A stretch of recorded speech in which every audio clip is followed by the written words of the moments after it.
Esse episódio é um oferecimento à Alura, a maior e mais completa escola de tecnologia do Brasil. Ganhe agora 15% de desconto na matrícula e tenha acesso a todo o conteúdo através desse link www.alura.tv/mundofreak. Ou, se preferir, aplique o cupom de desconto MundoFreak tudo junto na hora de fechar a matrícula. Os links vão estar nas nossas redes sociais. Confere lá e bora pro episódio.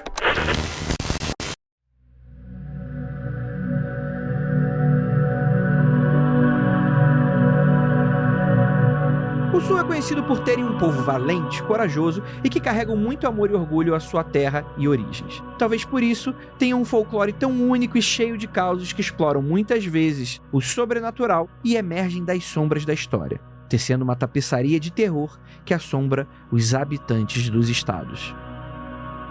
Transmitidas de geração em geração, essas narrativas carregam ecos antigos, rituais, malassombros e medos primordiais. Às noites, sussurram histórias que mesclam sincretismo afro-indígena cristão, como a do Negrinho do Pastoreio, um espectro que cavalga em busca de justiça contra a escravidão, ou a do Saci Pererê, um elemental que espreita nas profundezas das matas, pregando peças e rindo de sua próxima vítima. E essas figuras não apenas assustam, mas vigiam as noites escuras e frias, onde cada sombra e cada sussurro podem ser um lembrete de que nem todos os mitos são apenas histórias. As lendas do Sul são um portal para um mundo onde o desconhecido espreita, aguardando aqueles que ousam desafiar o seu silêncio. E no episódio de hoje do Mundo Freak Confidencial, vamos viajar para o Sul para desvendar essas histórias logo depois da vinheta e a gente já volta.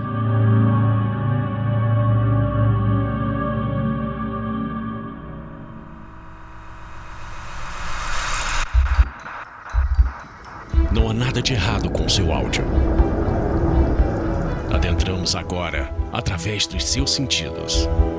Estamos preparando você para o que vai acontecer nos próximos minutos. Além do que conhece por tempo e espaço, o contato com algo além. Não conte para ninguém e nunca olhe para trás, pois este é Mundo Freak Confidencial.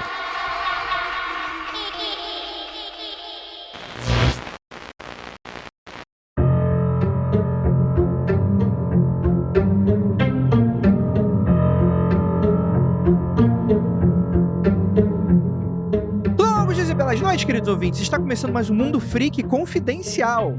Tchê, eu sou Andrei Fernandes e para me ajudar, temos aqui um cara muito especial que, tenho certeza, hein? Segurem as lágrimas, que há muito tempo você não escuta a voz dele. Meu queridíssimo amigo Marton Santos. E aí, tudo bem? E aí, Andrei? 10 anos depois, exagero um pouquinho, né? Guardadas as proporções, mas tamo aí, tirei o pó do meu microfone e tamo aí pra falar um pouquinho de histórias gaúchas e coisas afins. Vocês não têm ideia, galera, o passe que eu tive que pagar pra tirar o Marton da aposentadoria. Foi gigantesco. Mas estamos aí, né?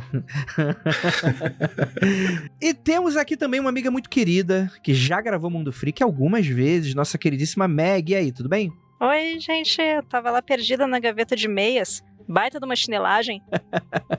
Cara, o termo chinelagem caiu no gosto popular, né? Gente, assim, só quem é gaúcho que entende a intensidade que é ser xingado de chinelão ou xingar alguém de chinelão. Boa. A gente precisa de uma tradução. O que seria equivalente ao chinelão? É o quê? É panaca? Ou é tipo uma parada mais pesada? É o cara completamente desclassificado, sabe? Entendi.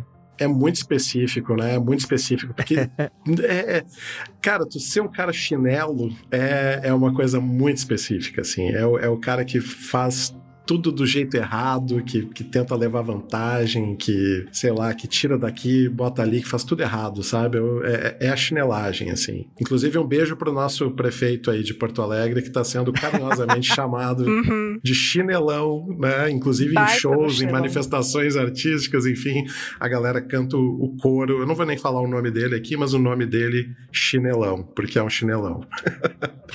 E o governador também, né? Também. O chinelão, eu acho que ele pode ser o Kleber sem carisma. Perfeito. O Kleber, ele tem um encanto, né? Porque ele tem que te convencer, né?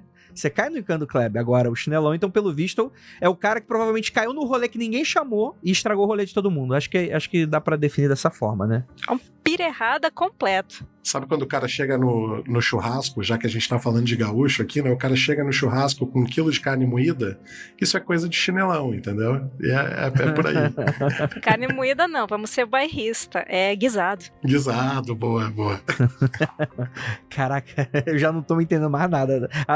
O dialeto já tá aqui, me deixando confuso aqui. Porque, galera, hoje vamos fazer mais uma edição do clássico Lendas e Folclores de todas as regiões do Brasil, e hoje vamos dedicar uma atenção especial à galera do Sul. Então, pra galera aí de Santa Catarina, do Paraná, do Rio Grande do Sul, e enfim, quem mais estiver por aí, vamos dedicar aqui a vocês. Caso a gente tenha esquecido alguma lenda, por favor, mandem uma mensagem. Eu quero saber, quem sabe dá pra gente fazer uma parte 2. Mas antes da gente falar sobre essas lendas, eu tenho um recadinho bem rápido pra dar pra você. Galera, pra você que estava aí contando os dias, qual vai ser o próximo evento do Mundo Freak Confidencial ao vivo aqui na cidade de São Paulo, você já pode ficar esperto, porque dia 3 de agosto, ó, pertinho, tem menos de um mês, vamos nos encontrar para mais uma edição de um Aconteceu Comigo ao vivo. Mas não é ao vivo na internet, não. É ao vivo presencial, lá no Teatro Nossa Merda, como a gente já tá fazendo, nossa tradição aqui já esse ano, já fizemos vários eventos por lá.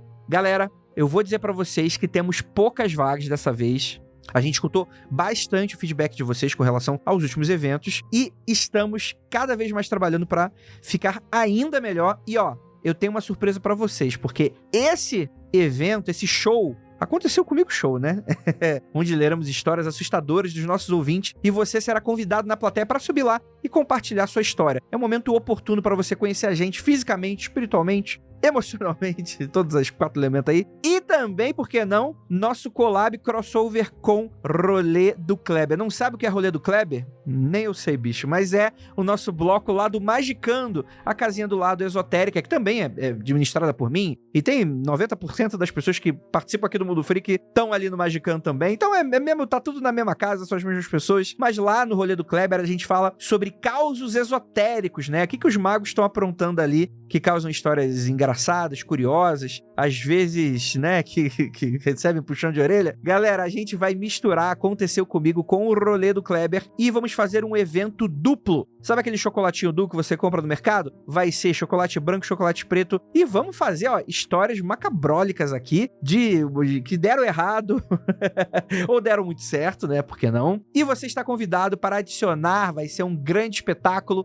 Gostaria muito de agradecer vocês que estão sempre ali colando com a gente. Tem sempre um público cativo que tá sempre voltando, um público novo que tá sempre vindo conhecer. Então, galera, a oportunidade é essa. Vai ser lá no centro de São Paulo e os ingressos já estão à venda agora. E, galera, como eu falei, vagas limitadas. Corram, tá? Tá lá no Simpla, mas assim, vou dar um aviso pra vocês. O nosso site, infelizmente, está fora do ar, mas nossas redes sociais estão lotadas dos links que a gente fala aqui nos recadinhos. E caso você tenha alguma dúvida, cara, manda uma DM pra gente, @mundo_freak ou @mundofreak, tudo junto. Andrei, eu não encontrei o link. Dá um alô que a gente vai mandar pra você o link pra você acessar. Bora lá encontrar a gente? Novamente, dia 3 de agosto, Aconteceu Comigo e Rolê do Kleber ao vivo, a partir das 7 horas da noite, vai ser um sábado. Sério, sem brincadeira. Não tem motivo pra desculpa, galera. E antes da gente voltar para esse episódio, que ficou maravilhoso, gostaria de lembrar, galera, ó, tá rolando promoção ali da Alura, tá? Eu vou falar aqui bem rapidinho, 15% de desconto no nosso link www.alura.tv/mundofreak ou checa lá nas nossas redes sociais que você vai ter aí o desconto na hora da matrícula. Sem brincadeira, gente, uma matrícula única e você tem acesso ao site todo, a maior escola de tecnologia do Brasil, para você que quer se remodelar, quer dar um upgrade, quer conhecer novos cursos. Galera, é para você se profissionalizar e entrar ou reentrar aí no mercado de trabalho. A gente sempre recomenda aqui a Alura, tá bom? Então, bora lá, já que eles estão patrocinando o episódio, vocês querem escutar o episódio, então bora lá para mais um do nosso catálogo Lendas Regionais aqui do Brasil. Tenho certeza que vocês vão gostar muito. Adorei de conversar com a Meg e o Marton, então bora voltar para esse papo aqui.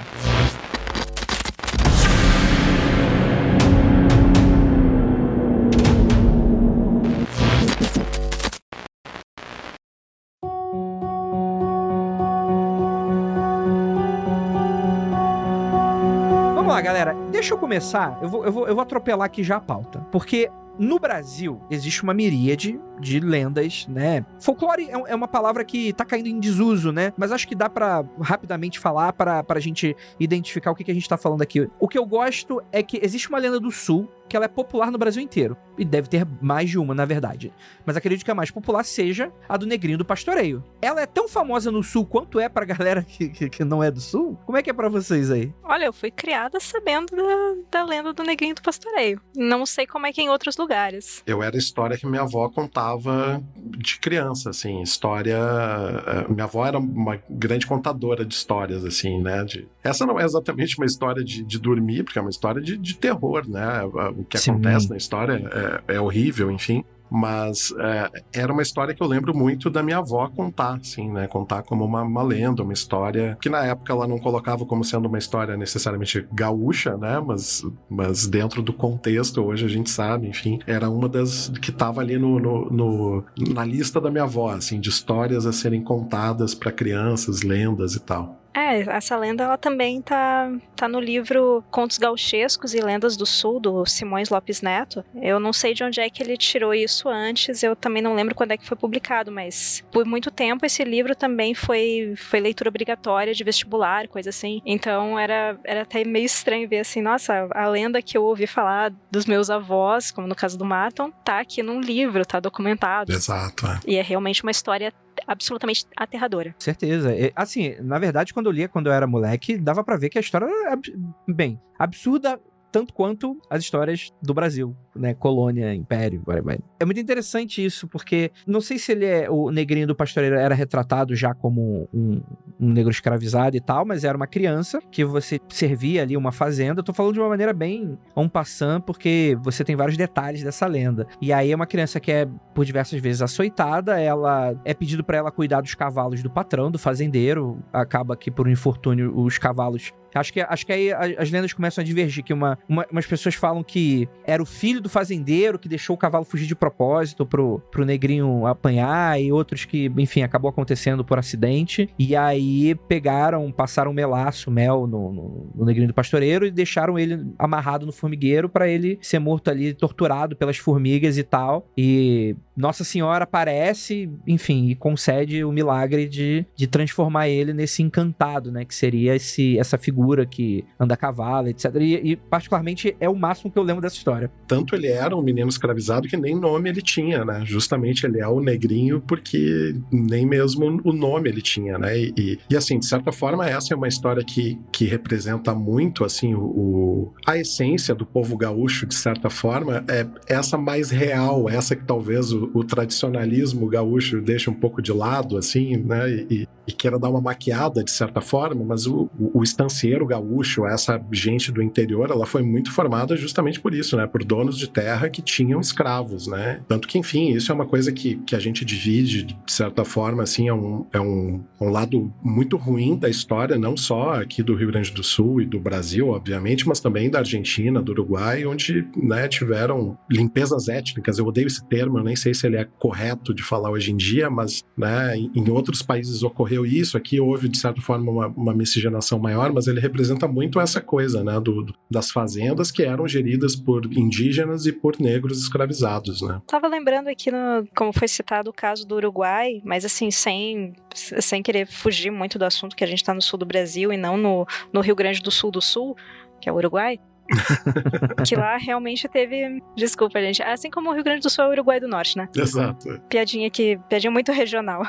No caso, assim, do Uruguai, falando, assim, realmente de genocídio, de limpeza étnica, tem o caso dos Charrua, que é um povo indígena de lá, que eles foram completamente dizimados pelos espanhóis. E hoje tem algumas estátuas em Montevidéu que são os últimos Charrua, que eram 4 indivíduos, eram 2 homens adultos, uma mulher adulta e um bebê dessa mulher, e eles foram levados como, assim, para um zoológico humano na França. E a partir daí não se sabe exatamente o que aconteceu com eles, mas provavelmente todos eles morreram de alguma doença que pegaram lá. Mas existe uma versão mais romantizada que fala que um dos homens adultos conseguiu sobreviver e levar o bebê com ele. Mas, enfim, o que sobrou é genocídio dos Charrúa, e atualmente no Uruguai existem pessoas que falam, não, isso aqui não é um país branco, como vocês gostam de falar, tem muita gente aqui que é descendente dos Charrúas e vamos tomar de volta essa identidade para nós. Só que não temos mais o idioma, os ritos, muito se perdeu nisso. E um pouco disso aconteceu no Rio Grande do Sul também, porque tinha alguns charrúas no Rio Grande do Sul e os minuanos também, que eles estavam muito próximos, inclusive em língua. Sim, inclusive a vestimenta que hoje, muito do que se usa no tradicionalismo gaúcho são vestimentas charruas, né? O xiripá, que é aquela bombacha meio aberta dos lados. Eu não vou lembrar o nome agora, mas vocês certamente já viram a estátua do laçador, né? Que é muito famosa, é o símbolo de Porto Alegre. Assim, ele não usa uma bota exatamente, ele usa uma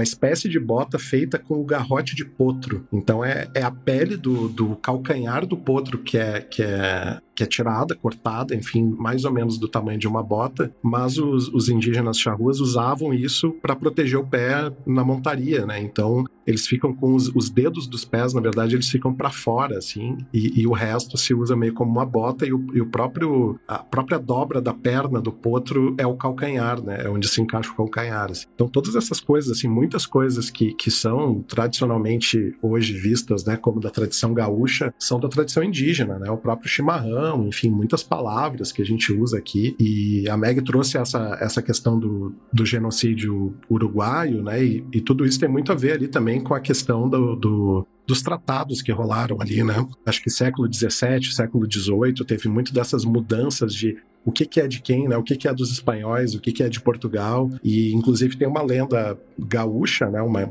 Que é uma lenda, mas é pela importância do personagem, enfim, mas que ganhou uma relevância histórica, porque existem indícios de que essa pessoa realmente existiu, que é a do Sepete Araju, né? Que era um guerreiro indígena que era dos povos das missões lá, né? Onde existiu toda uma entrada dos jesuítas no estado para promover o que eles promoviam, né? Que era, teoricamente, educação, cultura, mas na verdade era um catolicismo ali empurrado meio goela abaixo das populações, com uma suposta vontade de salvar essas pessoas, né, que eram pagãos, enfim. Então, muito da questão da educação jesuíta vem já desde essa época, dessas missões que foram fundadas lá e que geraram cidades que existem até hoje e tudo mais. E o povo o Sepete Araju justamente morreu, junto com mais 1.500 minuanos, se eu não me engano, justamente numa batalha contra os espanhóis, nessa mudança ali onde eles estavam sendo expulsos da terra originária deles por um tratado político feito lá na Europa, né? E que isso provocou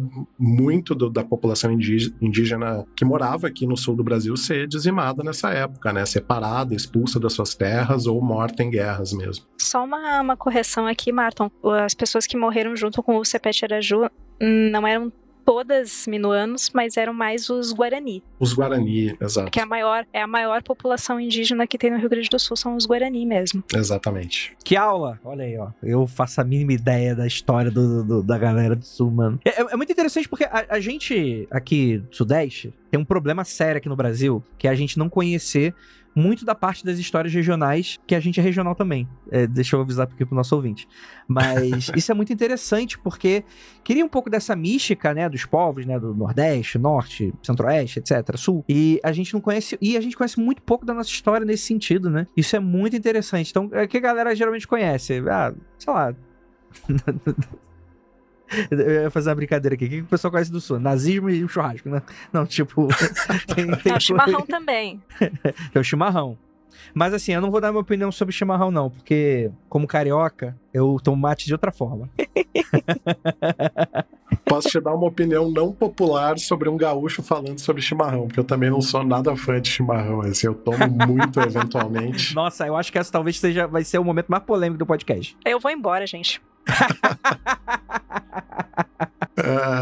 Mas eu posso fazer uma ligação interessante aqui, André, se tu me permite, já que a gente falou de chimarrão. Claro, por favor, fica à vontade. Justamente a história do chimarrão, ela é uma lenda gaúcha que é muito bonita, assim, de certa forma. Tem um significado muito, muito bacana, assim, que é, enfim, a lenda diz, pelo menos as lendas que eu li, elas não se referem a um povo indígena específico, mas elas se remetem a um cacique que era o líder, enfim, daquela aldeia, e que ele estava muito triste com o iminente casamento da filha dele, porque era a filha única que fazia companhia para ele, enfim, e ela estava para se casar com um rapaz da aldeia que era o guerreiro, enfim, que era caçador, e na tradição desse povo, quando ocorria esse casamento, a filha tinha que acompanhar o marido, né, nas viagens, enfim, nas expedições e tudo mais, e ela ia acabar ficando longe do pai, né, ia acabar ficando distante do pai, não ia estar mais ali para cuidar no momento que ele estava mais idoso, mais, né, necessitando de companhia, enfim. E aí ele reza a lenda que ele foi falar com Tupã, né, para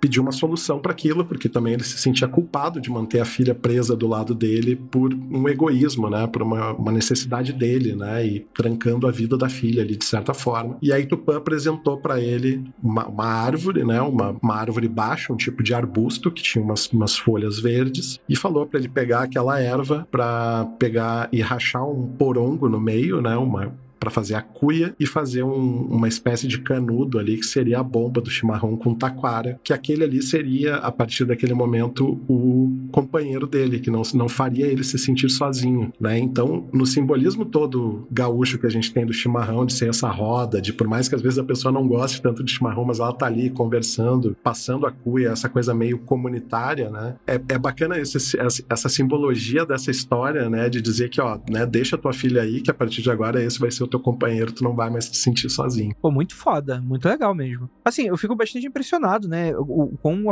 apaixonado é o gaúcho com relação a tomar o chimarrão. Tive né, o prazer de experimentar. Realmente não é uma bebida pra mim, é um negócio muito quente. O prazer de experimentar é ótimo, né? Pena que eu odiei. Pena que, né, não curti, né? Odiei 5 estrelas, né? Famoso. Então, é uma bebida muito forte, é uma bebida muito quente, é completamente diferente de como a gente toma mate no Rio de Janeiro, que é um negócio extremamente açucarado e muito, muito leve, né? É uma bebida que é pra refrescar, né? Porque estamos no Rio de Janeiro. Então, assim, foi meio que um choque, assim, né? Mas eu achei muito interessante, porque a cuia, ele dá todo aquele aspecto meio... E é engraçado, né? Porque sai o gaúcho pra todo lugar do mundo e tá aí lá com a cuiazinha dele lá, tomando chimarrão. Então, isso eu acho simpático pra caramba. E pro paulista, aliás, pro gaúcho que mora em São Paulo agora, já tem inclusive a cuia bomba da Stanley, pra quem quiser, né? E for Faria Lima, daí pode... Tem tudo isso já, a gente tá moderno hoje em dia. Pô, aí sim. Isso da sociabilização do mate, quando eu vim aqui pra Curitiba, eu levei minha cuia, todo meu kit de mate ali pra aula, porque eu tava acostumada no Rio Grande do Sul, alguém levava uma cuia e todo mundo lá bebia. E aqui em Curitiba eu tava bebendo sozinha. E a impressão que eu tive é assim, nossa, eu não tenho um amigo aqui. Na verdade, eu tava cheia de amigos, só que eles só não bebiam, eles não participavam do ritual comigo, mas tu vê como isso é uma coisa que tá na cabeça do gaúcho mesmo, assim. Se ninguém quer dividir essa coisa que eu gosto tanto, então eu sou uma pessoa completamente sozinha aqui. E às vezes, pra quem gosta muito de chimarrão, soa meio como uma afronta, né? A pessoa, como assim não gosta, né? Tipo... Desculpa, gente, eu só não gosto. Não, se pra mim é um crime falar mal, você, Martin, você tá fudido aí, você é foda. Não, pô, cara, a minha namorada, se for ouvir isso aqui, ela briga comigo toda vez que eu não tomo chimarrão com ela, já vai ficar de cara comigo. Olha aí, ó, olha aí. Posso contar rapidinho uma historinha engraçada envolvendo chimarrão? Por favor, fica à vontade. Uma amiga minha se mudou aqui pra Curitiba e ela pediu pra que eu ensinasse ela a fazer chimarrão. Então, eu montei todo o kitzinho, assim, da forma mais simples, não muito cheia de coisa, aquelas coisas de pingentinho na cuia. Não, vamos ensinar a fazer o chimarrão com a cuia, a erva, a bomba, que ninguém no aeroporto me ouça falando isso, eu tenho aqui uma erva e bomba, né? Piada que todo gaúcho faz. Pois é, né? Ensinei ela a fazer, aí um dia ela falou, olha, Meg, eu acabei de fazer aqui um chimarrão sozinha. Daí ela me mandou uma foto, o que tu acha? 5 estrelas, tá muito legal. Aí 1 hora depois ela me mandou uma mensagem, ô Meg, tu não me avisou que chimarrão dava mijadeira? Eu esqueci. É altamente diurético, né? Caraca, eu não fazia ideia. Pô, mas deixa eu perguntar. O tereré, ou tererê, é do sul ou não é? Porque a pessoa que me apresentou, se eu não me engano, ele era paranaense. Mas eu não faço ideia, eu acho que não é aqui do Brasil originalmente, né? Ele é mais do Paraguai e eu experimentei ele no Mato Grosso do Sul. E ele é tipo um mate com a erva um pouco mais grossa e gelado, ele é gostoso também. O tereré, ele tem muitas variações, mas ele vem do mesmo ali, vem do indígena também, né? Só que aí vem de, sei lá, de regiões mais ali pro Paraguai e tal. E acabou que Mato Grosso do Sul, né? Toda aquela região centro-oeste ali, até uma parte do Rondônia, eu acho, Amazonas, enfim, os gaúchos foram meio subindo por ali, né? Teve uma colonização, enfim, atrás da questão da pecuária e do agro, que houve, né, um movimento muito de gaúchos para aquele lado. Então aí acho que houve uma junção também da questão do clima, que é muito mais quente, mais seco, né, com uma outra tradição que vinha ali do Paraguai, daquele outro lado, que meio acabou casando e hoje é muito comum ali naquela região também o pessoal tomar o tereré gelado, né, que é bem parecido com o chimarrão, mas é isso, né, a galera tem variações, assim, botam alguma fruta às vezes, ou até o limão também, aí tem várias receitas, né, mas aí também eu não sei o que é invencionice, o que é tradição, porque também tem gaúcho que bota saquinho de chá de camomila, por exemplo, na água do chimarrão, pra ficar um gostinho meio misturado, assim, sabe? Que legal, assim, o tereré já é uma bebida que já é mais pra mim, porque ele é mais fraquinho e ele eu tomo, se eu não me engano, eu não lembro, mas acho que eu cheguei a tomar gelado, eu não lembro, mas ele desce mais suave pro meu caso, assim, mas como não é exatamente do sul, foda-se então, não é da pauta. O chimarrão a gente bebe na cuia, que é um porongo, e o tereré a gente bebe na guampa. Na guampa, no chifre. Olha aí, eu tô aprendendo muito. Hoje eu tô aprendendo muita coisa. Hoje tá bom. Hoje tá bom. Tô curtindo.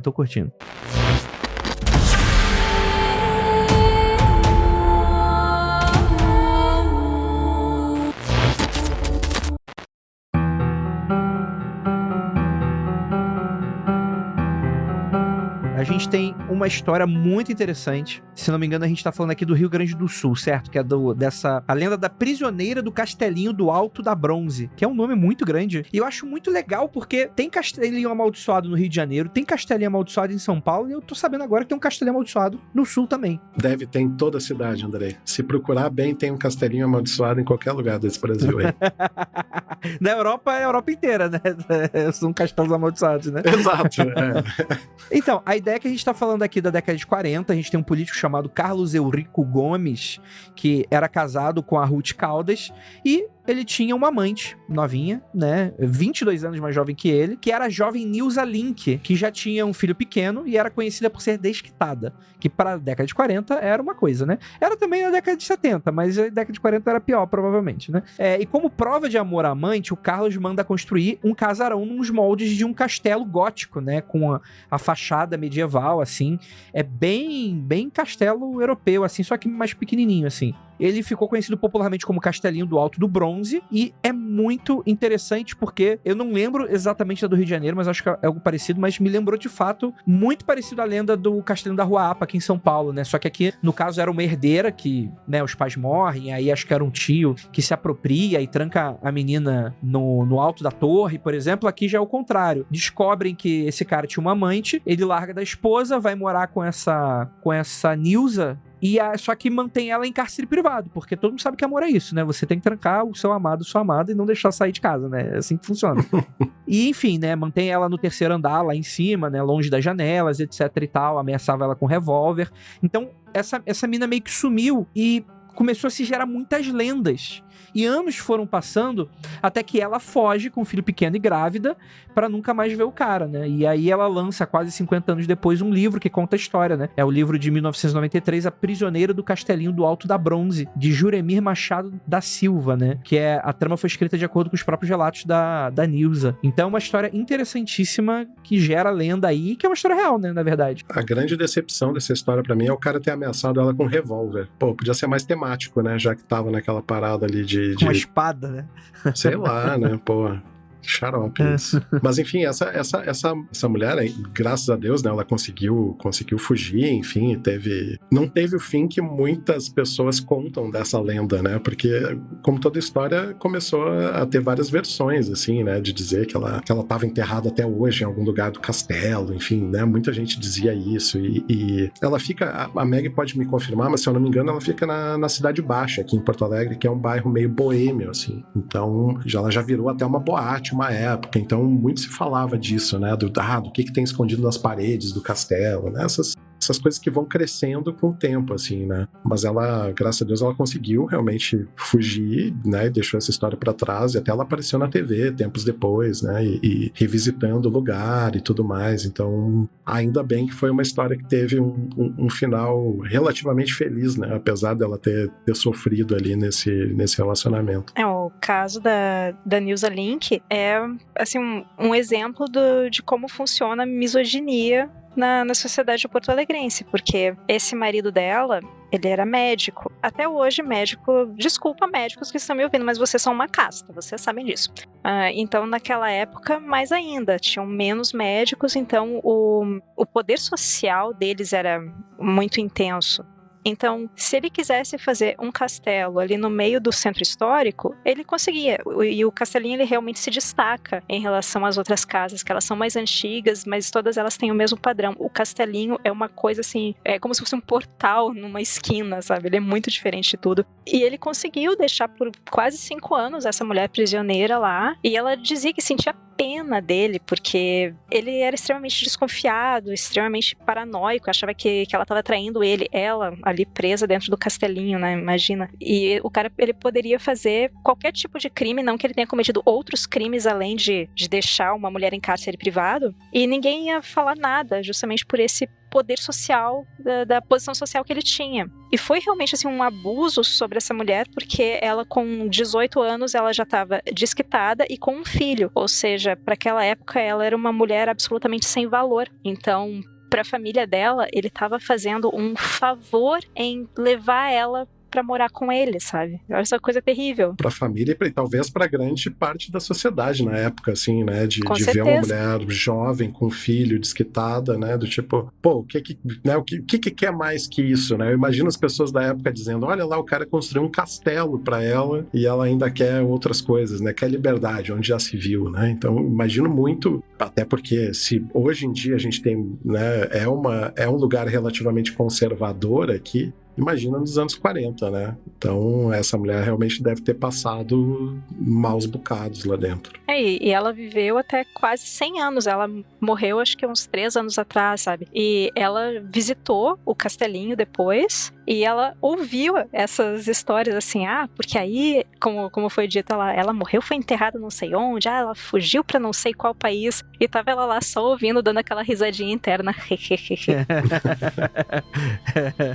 A gente tem uma outra história aqui que é bem local de Porto Alegre, mas que retrata bem essa questão da misoginia de hoje, da época, enfim, essa acho que é até um pouco mais antiga, se eu não me engano, ela é ali mais pro início do século passado, que é da Maria Degolada, né? Que ela tem muito áreas de lenda urbana, mas ela foi uma pessoa real, tanto que existe o túmulo dela até hoje, e ela é cultuada como santa por muita gente, né? E foi uma mulher também que era uma mulher jovem, enfim, e que se envolveu... Eu não lembro exatamente da história, se o cara era casado ou não, eu lembro que ele era um policial, porque parte da lenda de hoje se refere a isso, assim, e ela foi assassinada por esse homem com quem ela tinha um relacionamento, que era um policial militar da época, que, como diz o nome pelo qual ela ficou conhecida, né, degolou ela, né, que cortou o pescoço dela, e até hoje ela é conhecida como santa por muita gente, né? Reconhecida como santa por muita gente, e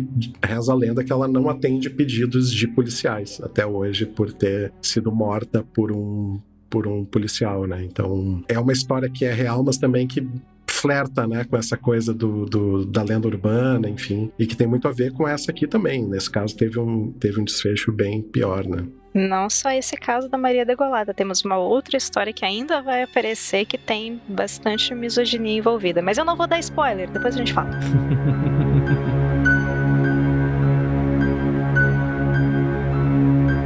Vou falar aqui então da próxima, que tem a lenda da igreja Nossa Senhora das Dores, centro histórico de Porto Alegre aí. Cara, foi uma igreja que demorou 97 anos pra ser concluída a construção e rolou de tudo. E parte da lenda fala de uma maldição de um negro escravizado que teria amaldiçoado a igreja justamente porque iria ser morto, né? Mesmo sendo inocente. Só pelo fato de ser escravizado também já é um negócio que já merecia a maldição também, né? Mas acho que a ideia geral é que existe a parte da lenda e existe a parte da realidade. A parte da realidade é que, assim, para você fazer a construção dessa enorme construção, se você vê, é de fato muito grande a igreja. Ela foi construída através da doação dos ricaços da região. Só que o que acontecia é que os ricaços, eles doavam e secretamente eles voltavam com a doação de materiais de volta, parte deles, assim. Então dava, tipo, sei lá, dava 70, voltava com 50. E aí a construção, pelo que eu entendi, foi atrasando cada vez mais. E parte da ideia dessa outra, da parte da maldição em si, a igreja ficar no alto, né, no topo de uma escadaria que é base, que ficava na frente do que era o Pelourinho, né, onde que era enforcado ali os negros escravizados que eram condenados à morte, né, e Josino, que foi essa pessoa, né, diante do destino, teve suas últimas falas: sou inocente, e a prova disso é que as torres da igreja cairão 3 vezes e o senhor, seu Domingo José, nunca verá a obra ficar pronta. Ele teria sido acusado de roubar pedras preciosas que adornavam uma imagem de Maria que tinha na igreja, né? E após o enforcamento, enfim, uma das torres que já avançava no alto caiu, causando ferimento em vários outros trabalhadores, atrasando ainda assim a obra, né? Então é uma história que também fala muito sobre o histórico aí de Porto Alegre. Todas essas lendas, não é nenhuma lenda do tipo, ai, nossa, uma coisa tão boa aconteceu que todo mundo ficou feliz e é isso. Não, é morte, misoginia, escravidão, terror, tortura, tragédia. Só fiquei um pouco irritado que você sugeriu, deixou nas entrelinhas que houve corrupção em uma obra feita no Rio Grande do Sul. Eu acho isso lamentável, né? Sugerir essas coisas, sendo que nós estamos em 2024 e tem obras da Copa de 2014 que ainda não ficaram prontas em Porto Alegre. Então, a gente vê que a gente é à frente do tempo, entendeu? A gente já está se preparando para a próxima Copa do Brasil, vai ser a Copa Feminina, agora em 2027, que vai ter Porto Alegre como sede também. Então, nós já estamos com obras em andamento para receber essa Copa do Mundo desde antes de 2014. Quantas Copas tem nos próximos 100 anos que vai ser aqui no Brasil? Então a gente prepara já a longo prazo a parada, né? Aqui, pô. Mas você tá sendo leviano porque pode ser a maldição ainda do cara ainda rolando, né? Tem chance também. Pode ser, verdade. Mas você falou do enforcamento, né? Realmente tem ali, muito próximo dessa igreja, tem o que é conhecido como Largo da Forca ou Largo dos Enforcados? Largo da Forca, né? Exatamente, que hoje é o Parque da Harmonia, né? Praça da Harmonia. Isso aí. Eu acho que, sinceramente, tinha que voltar o nome Largo da Forca para não invisibilizar essa história também. É, exato. E enfim, existe também, fora a lenda da Igreja das Dores, né, dessa maldição, enfim, existe a lenda ali, que é uma lenda urbana do Largo da Forca, que as pessoas, né, as pessoas que moram ali no centro histórico, naquela parte da cidade, né, muita gente diz até hoje que corre um vento ali que parecem murmúrios, assim, de gente sofrendo, sabe? Então, claro, é aquela coisa, a gente sabe provavelmente que é o vento encanado em prédios antigos, prédios que muitas vezes têm espaços estreitos entre si, mas, né, existe essa mística ali naquela região, porque é uma região onde muita gente morreu, muita gente foi, né, não muita gente morreu, muita gente morre em hospital, né, muita gente foi assassinada ali, foi morta pelo Estado, enfim, ou pelos, né, proprietários de pessoas escravizadas, né, de escravizadores. Então, existe já aquela região ali traz essa história carregada, né, de uma parte antiga da cidade, onde aconteciam essas coisas horríveis, enfim, e recentemente também teve o caso muito triste das pessoas que ficaram lá na frente dos quartéis com o celular na cabeça, tentando chamar ET, enfim. Então, é uma região que provoca esse tipo de acontecimento estranho, né, até hoje. Então, enfim, fica aí o questionamento pro pessoal. O Largo da Forca, ele é um local, assim, realmente carregado, amaldiçoado, não é legal passar por lá. Tem uma árvore muito grande que tá lá, que também se diz a lenda que ela era a árvore que já estava lá na época que se enforcavam os escravizados lá. E do lado dessa praça também existia um dos primeiros cemitérios da cidade, só que era daqueles cemitérios de um palmo, sabe? Que aí dava uma chuva, de repente aparecia assim um ossinho do braço, sabe? Sim. Nossa. Era só para as pessoas mais humildes mesmo, para escravizado, para pessoa pobre, ou para, sei lá, qualquer indesejado socialmente, e ficava ali perto do hospital também. Lembrando também que a ideia de hospital ser um lugar de cura é uma coisa muito recente na história. O hospital, por bastante tempo, ele era o lugar que as pessoas iam para morrer, para ter o mínimo de dignidade para morrer. Exato, é. E achei curioso, Meg, que tu trouxe a coisa da praça mudando de nome, né? Porque tem um outro caso muito famoso aqui em Porto Alegre, que é justamente o parque, talvez o parque mais conhecido da cidade, que tinha o nome, né, de Parque da Redenção, justamente por causa da abolição da escravatura e tudo mais, e que foi tentado não, né? Oficialmente ele tem outro nome, né? Que é Parque Farroupilha, que foi depois nesse movimento de um suposto resgate das tradições gaúchas, enfim, né? De tentar criar uma história um pouco diferente do que a história que realmente aconteceu, que foi essa, baseada em morte, em estupro, em se aproveitar de vidas humanas, né? De uma forma muito ruim, assim. Então, existia esse significado do Parque da Redenção. Ele ganhou esse outro nome, mas as pessoas continuam chamando de Redenção, né? As pessoas meio recusaram esse revisionismo histórico, de certa forma, de mudar o nome de algo que tinha um significado, que era conhecido e tal. Talvez não seja um ato político necessariamente de não, vamos manter o nome antigo por isso, por isso, por isso. Talvez seja uma coisa mais de costume, mas é uma coisa legal, assim, né? A gente, de certa forma, continuar se referindo àquele parque como um nome que tem muito mais significado do que Parque Farroupilha, assim, simplesmente. Com certeza, se tu ouve alguém falando, vou lá no Parque Farroupilha, com certeza essa pessoa tá visitando Porto Alegre agora, porque pra todo mundo é redenção aquele local. Quero dar um exemplo aqui de São Paulo, né, que João Dória decidiu meter ali o Japão Liberdade, né, e ninguém chama de Japão Liberdade, né, caralho, é Liberdade, é o bairro da Liberdade, né, Exato. Que é tão famoso e tal, né. Mas não dá pra entender, mano. Pois é, quais são as populações que têm em comum entre, no caso, a redenção e a liberdade que foram invisibilizadas, né? Perfeito. As histórias tristes de como as nossas cidades se compõem, né? E se recompõem nesse sentido.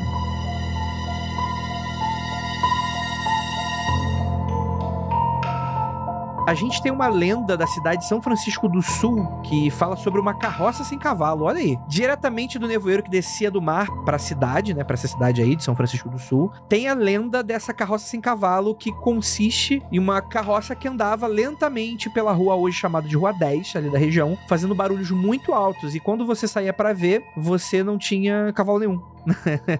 E ao se sentirem incomodados, as pessoas abriam a janela, né, tentando ver o que estava acontecendo, e viam aí o veículo sem o animal. Tem dramatização de vídeo, tem um monte de coisa que eu vou deixar aí no post do episódio, mas é uma das famosas manifestações aí de outro mundo, né? Nas noites de inverno, quando o frio nevoeiro que vinha do mar descia sobre a cidade, as pessoas que moravam em uma certa rua de São Francisco, denominada hoje de Rua 10, eram acordadas nas altas horas da madrugada com o barulho de uma inconveniente carroça. Essa carroça se locomovia de forma tão lenta que os moradores, já irritados, levantavam-se de suas camas para verificar o que estava acontecendo, e quando abriam as janelas de suas casas para espiar quem era o responsável por tamanho incômodo, tinha um tremendo susto. A carroça não tinha cavalo.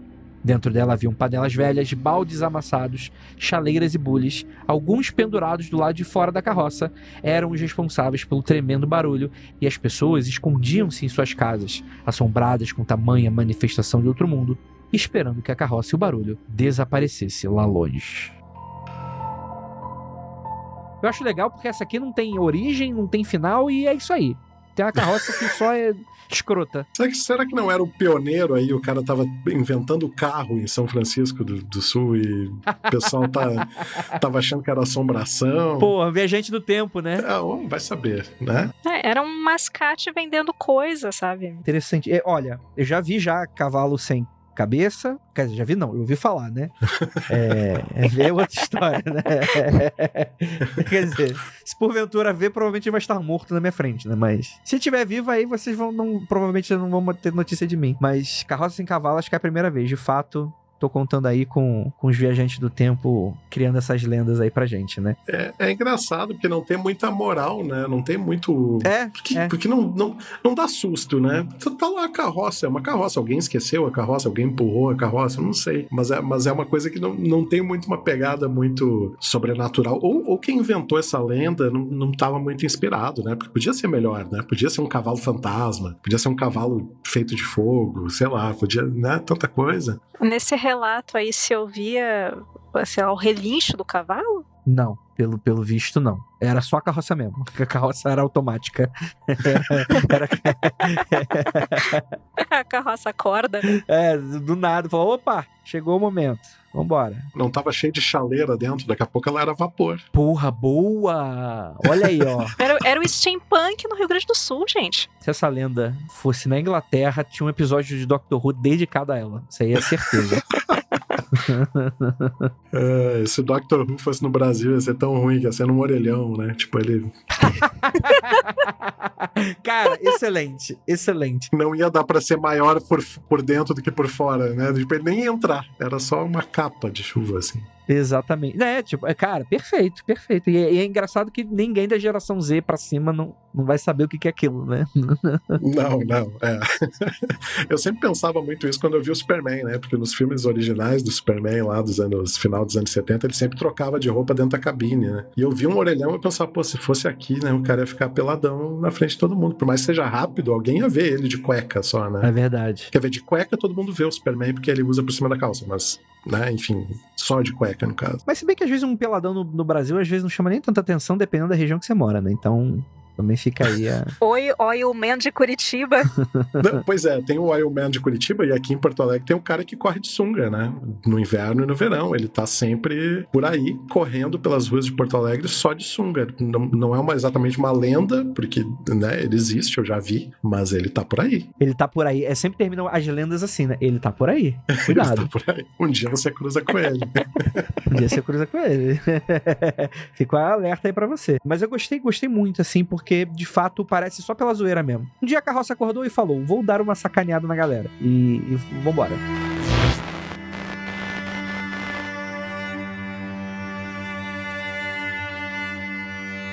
Atravessando aqui a pauta, temos também a Ana Formiga, a bruxa de Curitiba. No final do século XIX, início do XX, a imprensa tinha registros de casos de feitiçaria, assim como no Brasil todo, né? Temos uma pauta que fala sobre feitiçaria brasileira. Procure saber, ouvinte, está aí no feed. Você tinha um jornal, O Diário da Tarde, que vinha A Vitrina do Diabo, que se populariza essa personagem, né? A Ana Formiga, que a Ana em questão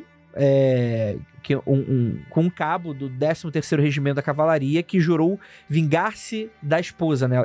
Ela tem uma questão com esse brother aí, tem um casinho, né? E aí ela jura vingar da esposa do tal homem e logo a mulher dele adoece. Essa história com mais riqueza de detalhes foi contada na publicação do jornal. 2 dias depois, o jornal veiculou a nota O Caso da Feiticeira Novas Notícias, onde denunciava novas bruxarias, porém sem vinculá-las a essa tal de Ana Formiga. A escritora Luciana do Rocio Malon, que é autora do livro Lendas Curitibanas, chegou a publicar na internet uma história sobre essa tal bruxa de Curitiba, que foi como chamou a Ana Formiga. E é interessante porque é uma lenda urbana que apenas justifica isso, né? Eu nem sei exatamente se essa mulher existe de verdade, mas tem bruxa do lado do Vilar do Tedes do Rio de Janeiro, tem bruxa de São Paulo. Fica aí a bruxa curitibana, deve ser a bruxa mais antipática do Brasil. Um beijo aí pros curitibanos.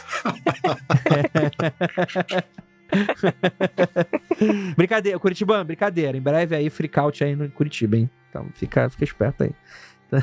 Mas é essa parada da misoginia também, né? Porque antigamente qualquer coisa que não soubesse explicar e tinha uma mulher envolvida era bruxaria e vamos tacar fogo e, né, essa era meio que a explicação pra qualquer assunto, né? Mas falou da bruxa curitibana e tem também, eu acho que isso aí, inclusive, é legal ficar aí sugestão de pauta, porque Florianópolis, né, a cidade, boa parte da cidade, não toda, mas boa parte é uma ilha, né? Ela é conhecida justamente como Ilha da Magia, né? E lá tem muitas histórias de bruxas, né? Inclusive tem as pedras lá de uma das praias que dizem que foi um grupo de bruxas que fez uma festa e não convidou o diabo porque ele fedia enxofre, e aí o diabo transformou elas em pedra e elas estão lá até hoje. Enfim, tem muitas lendas legais ali sobre a ilha de Santa Catarina ali, né, de Florianópolis. Enfim, muitas histórias de bruxas, assim, né, nos morros da cidade. Enfim, muita gente que relata já ter cruzado com uma ou outra que mora por lá, assim. Então são lendas legais, assim, nesse sentido, né?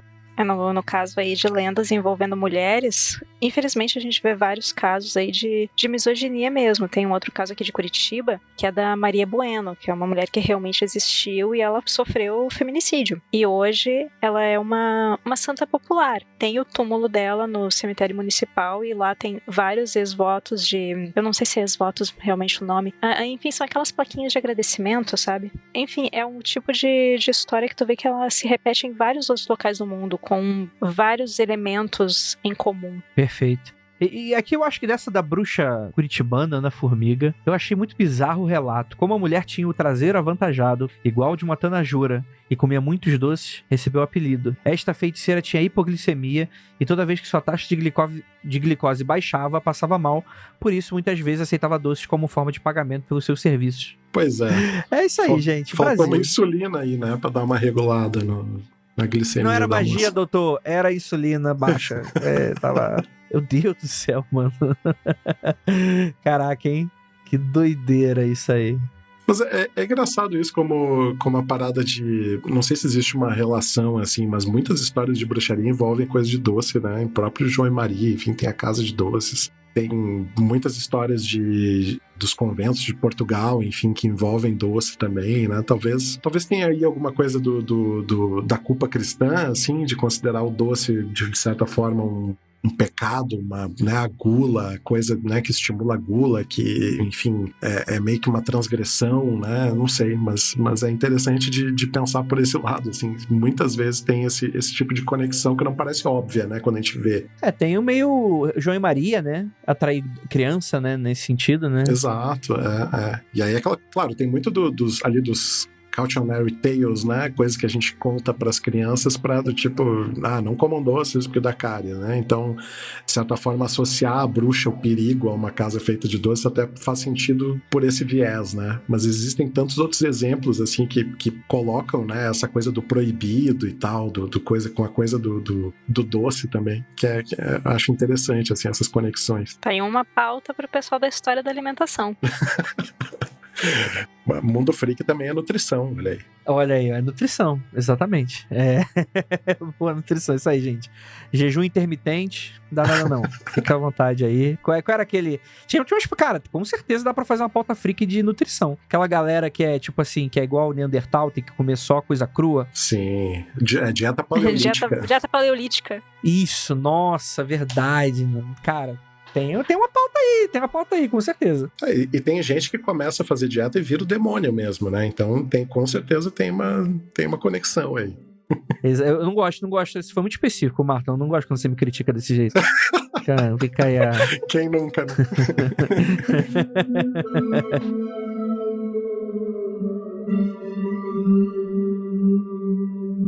Tem a lenda da casa de Imboré, não sei se é assim que se pronuncia, né? Embororé. Acho. Não, tá certo, Embororé.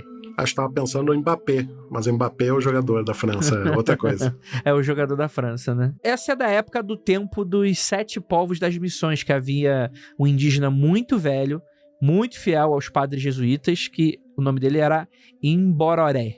E com a chegada dos invasores portugueses e espanhóis, os padres precisavam fugir, né, levando as carretas, os tesouros e bens que pudessem carregar. E assim, amontoaram tanto tesouro, assim, tanta coisa que eles precisavam levar fugido, né, ouro, prata, tudo, e construíram ao redor uma casa branca sem porta e sem janela, para evitar a descoberta da casa pelo inimigo e, consequentemente, o saqueio. Deixaram ali o Embororé tomando conta daquela casa, né, até que eles voltassem das missões. Porque, afinal, uma casa branca sem porta, sem janela, não chama a atenção de ninguém, né? Não, definitivamente não. Ia passar despercebido. Não tem como entrar, né? Como é que eu vou falar? Pô, eu desisto, né?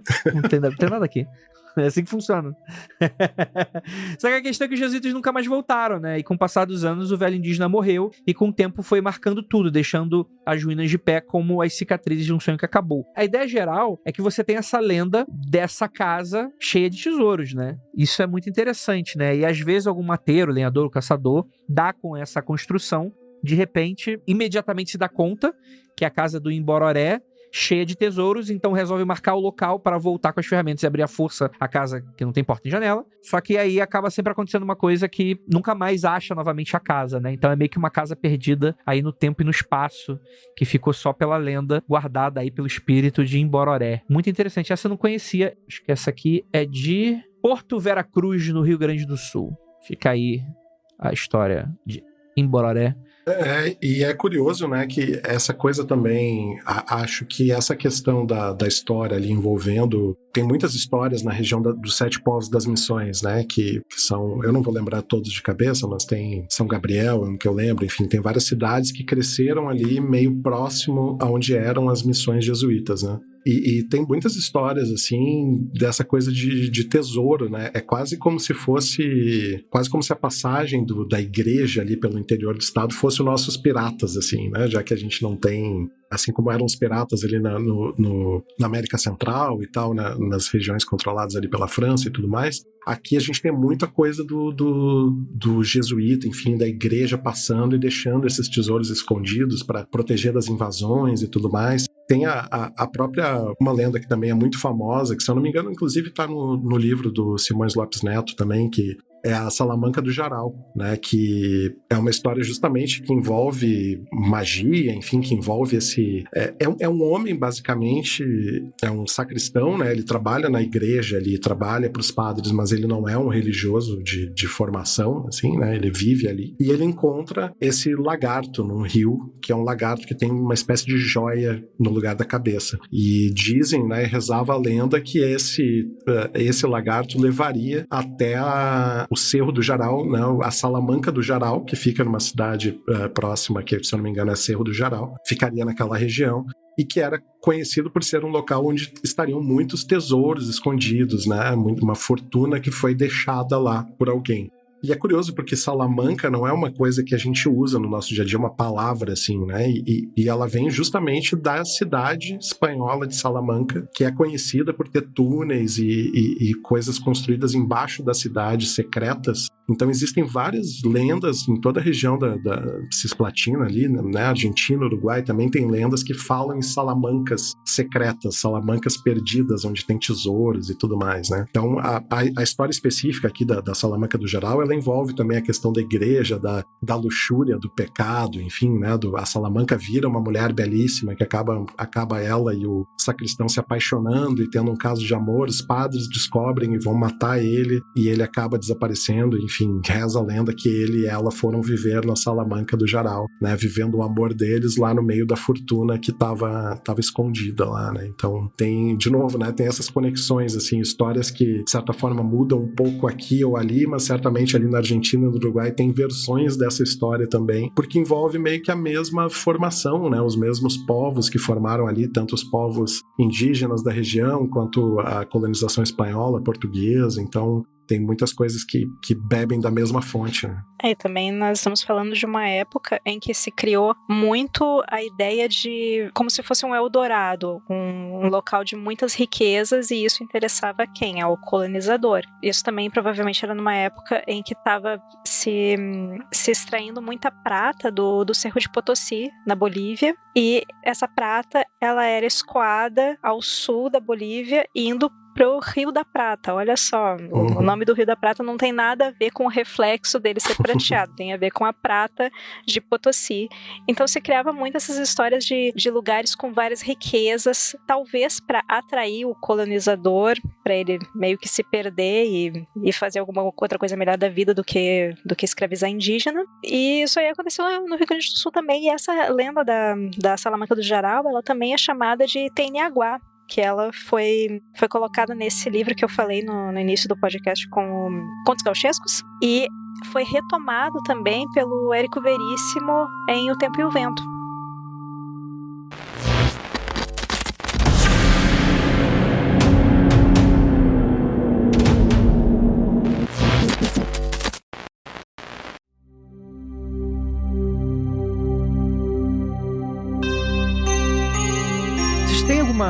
outras lendas que vocês lembram? Quando era criança, assim, coisas que rolavam, assim, que te assustavam vocês, de alguma maneira? Eu tenho algumas aqui na lista. Não sei se o Marton tem alguma também, não sei se a gente pensou na mesma pra complementar. Eu tenho duas aqui que eu lembro de cabeça, assim. Uma é uma história real aqui de Porto Alegre, que talvez a gente esteja pensando na mesma. Sim. Né, que envolve uma iguaria muito consumida no churrasco. Uhum. Né, e tem também uma história que é um pouco mais pessoal, que é uma história da minha avó, mas eu não tenho certeza se eu já não contei isso no Mundo Freak que eu participei por aí. Depois eu falo, o Andrei me corta se eu já contei essa história, não sei se ele vai lembrar também. Mas enfim, conta aí, Meg, essa do salsichão aí eu acho que é uma boa. Então, vamos deixar o salsichão pro fim do churrasco. Vamos colocar aqui boa. só o coraçãozinho na farofa. Eu vou contar, assim, só 2 bem tranquilinhos antes de chegar realmente pra carnificina, pra literal carnificina. Tem em Porto Alegre, agora nos afastando um pouquinho da região central, tem um bairro chamado Passo da Areia. E lá tem a lenda da indígena Ubirici, que conta a lenda que eram 2 mulheres, uma delas a Ubirici, elas estavam disputando o amor de um homem no arco e flecha. E a Ubirici perdeu, ela ficou muito triste, chorou a ponto dela se tornar um riacho ali do bairro Passo da Areia. Só que, obviamente, como muitos lugares em Porto Alegre, esse riacho ele foi aterrado. Então daí tu imagina o quanto de história aterrada nós temos em Porto Alegre, tanto folclore, tantas lendas, para construir um montão de prédio tudo igual. Hoje é um viaduto, né? Lamentavelmente hoje é um viaduto, eu moro bem próximo aqui, inclusive. Podia ter um riacho perto de casa, mas eu tenho um viaduto. Costumava ter a estátua dela também, eu não sei se ela ainda existe lá. Olha, não sei, próxima vez que eu passar ali perto vou prestar atenção, mas não lembro de ter visto estátua por ali, não. A outra história que eu tenho aqui, ela não é uma lenda, ela tem a ver com a religiosidade local, que em Porto Alegre, no Rio Grande do Sul, se pratica muito o batuque, que é uma religião afro-brasileira também. Sem surpresa, no Rio Grande do Sul também tem muita prática de religiões afro-brasileiras. Aliás, Meg, desculpa te interromper, mas foi uma coisa que eu fiquei muito surpreso quando eu descobri recentemente, que Porto Alegre é a segunda capital no Brasil com mais praticantes de religiões de matriz africana, só perde para Salvador. É bastante. Eu achei muito legal isso, É muito louco essa informação. Eu ouvi isso aí também, porque a gente tem essa ideia muito incorreta e extremamente preconceituosa o próprio Sul mesmo quer se vender como um lugar branco, europeu, e isso é tirar muito do que é a nossa cultura. Como foi dito no começo, a roupa tradicional do gaúcho é indígena, o chimarrão é indígena, várias das palavras que nós usamos do gaúchês não é exatamente um portunhol como aparenta, mas tem muitas palavras que elas vêm principalmente do Guarani. Sim, o próprio Che, né? O próprio Che que é homem, né? Assim como era o Che Guevara, né? A gente usa isso, né? Dessa origem espanhola ali. Não, calma aí. Vai se fuder. Che não era o nome dele? Não. Era o apelido dele. Era o apelido. Nem Che, nem Guevara. Sacanagem. Mas provavelmente uma galera tá descobrindo hoje isso aí. É o homem Guevara? Então é isso aí. Mas quando a gente diz Che aqui, é mais ou menos como a gente dissesse homem, né? Ô, mano. É como o cearense diz, né? Macho. Então a gente tá falando isso, né? Basicamente. É uma outra forma de dizer a mesma coisa, a mesma interjeição. Não fazia ideia mesmo. E tem outra coisa que foi bastante invisibilizada aqui no Rio Grande do Sul. Aqui, eu nem tô no Rio Grande do Sul, desculpa, gente. Mas é onde tá o meu coração, desculpa, né? Vou ser muito breguinha agora. Tem essa ideia horrorosa de que o Rio Grande do Sul é um lugar extremamente branco, mas se tu for ver, assim, o número de pessoas que tem algum indígena na família é muito alto. É um número mais alto do que vários outros locais no Brasil que não se esconde essa história. Uhum. E por que será que eles escondem isso no Rio Grande do Sul? Eu vou dar agora o exemplo da minha família mesmo. Minha bisavó, indígena, teve filho com um europeu. A filha dela teve um filho com um filho de europeu. A filha dela teve um filho com um neto de europeu. E aí chegou em mim. Quem é essa minha bisavó indígena? Que ela só ganhou um nome depois que ela foi batizada. Que idioma que ela falava? Que violência que aconteceu com aquela população, sabe? Para no fim, todas essas mulheres terem passar por esse processo de embranquecimento, que a gente sabe que várias vezes ele é um processo extremamente violento, a gente está falando de estupro aqui, e esquecer disso na própria história, quem que se beneficia com isso? É quem fala que este estado é extremamente branco, sabe? Mas enfim, eu comecei a falar disso porque eu estava falando das religiões de matriz africana no Rio Grande do Sul. Recentemente, com as inundações, teve muita imagem do mercado público da cidade tomado por água. O mercado público, ele tem uma encruzilhada dentro dele, com as 4 entradas principais. À esquerda de cada uma dessas entradas tem o que os gaúchos chamam de Flora, que é uma loja de artigos religiosos de batuque. E no meio da encruzilhada, bem no meio do mercado municipal, não, mercado público, eu confundo com o mercado municipal aqui de Curitiba, está assentado o Bará de Porto Alegre, o Exu de Porto Alegre, que ele tem as 7 chaves da cidade, porque Porto Alegre está à beira do Rio Guaíba, é um local portuário, a entrada da cidade costumava vir pela água, então ele está na entrada, ele recebe tudo, ele que deixa tudo passar, e tem rituais que acontecem lá no mercado público mesmo há muito tempo. Eu lembro que eu, quando era criança, eu passava por lá com a minha mãe, tinha galera ali no meio do mercado, rolando lá o que na minha cabeça na época era uma festa. E eu acho que é uma festa mesmo, né? Inclusive, dia 29 é o dia de São José, se eu não me engano. Deveria ter mais uma festa lá, mas eu não sei como é que vai ficar agora com as enchentes. E tem o desenho das 7 chaves bem no meio do mercado público. Ele é bem bonito de ver. E é mais uma vez uma história que fica meio de lado, porque, né, religião afro-brasileira, nossa, o que é isso? Isso existe? Existe. E tá lá no meio da cidade, protegendo a cidade. É muito louco. Essa coisa do embranquecimento é muito esquisito, assim, né? Essa aparente necessidade, assim, né? De mostrar que a gente é meio diferente do resto do país. E aí isso se apega numa... Enfim, é uma pecha meio bairrista que acaba colando numa coisa étnica, né? De aparência física, né? Não sei, é uma coisa que se apega em tanta coisa que a gente... Eu não sei, vocês imaginam que sejam mais novos, eu tenho 42. Cara, eu ainda aprendi na escola que portugueses preferiam escravizar negros porque os índios eram preguiçosos, sabe? Tipo, eu ouvi esse tipo de coisa. Até hoje rola esse tipo de pensamento. Gente, se escravizaram indígenas e isso só parou porque meio que o comércio legal se tornou o de negros escravizados porque, né, era o que a Inglaterra determinava, né, o que eles iam ganhar dinheiro, né? Então, em algum momento, não dava lucro você escravizar o povo originário da tua própria terra, tu tinha que comprar da galera, né? É isso. Exato. E tinha a questão das doenças também, né? Porque aqui era um povo mais isolado, né?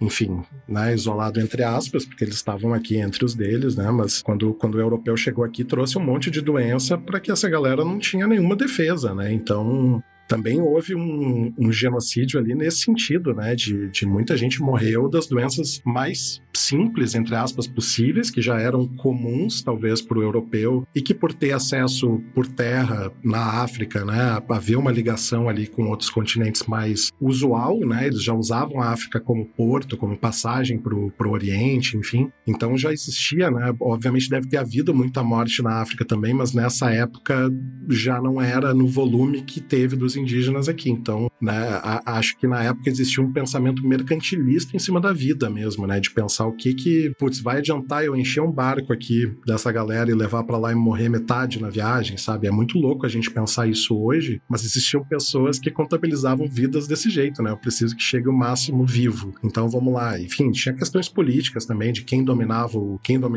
a venda de escravos, né? Que os holandeses capitanearam muito isso, né? E já tinham rotas para a África, enfim, toda uma questão sociopolítica da época que acabou escravizando mais negros, trazendo para cá o comércio sendo mais comum, mas muito indígena foi escravizado. Era um pensamento, né, totalmente pensando mercantilista em cima de vidas humanas, assim, e pensar que houve esse embranquecimento, porque assim, no Rio Grande do Sul, obviamente a gente tem uma história que é muito mais recente de colonização europeia, né, de alemães e italianos que vieram para cá por incentivos do governo, também por questões políticas que envolviam, assim, muitas questões, né, do tipo, por que não deram terras para os escravos quando eles foram libertos, né, pro povo escravizado que vivia aqui, seja indígena, seja negro, e deram terra para pessoas que estavam vindo de outro continente vir aqui fazer a vida, e hoje dizer que, putz, né, somos um povo guerreiro e trabalhador por causa dessa colonização. Não, a gente é por um monte de coisa, mas não por esse motivo, não de onde vieram essas pessoas, né? Então, assim, é um embranquecimento que vai muito nesse sentido de tentar dizer que, não, somos mais europeus do que o resto do Brasil. E aí eu sempre lembro da cena do Bacurau, né? Do tipo, a galera dizendo, não, somos de estados mais do sul, mais ricos, né? Mais parecidos com vocês. Parecidos com vocês onde?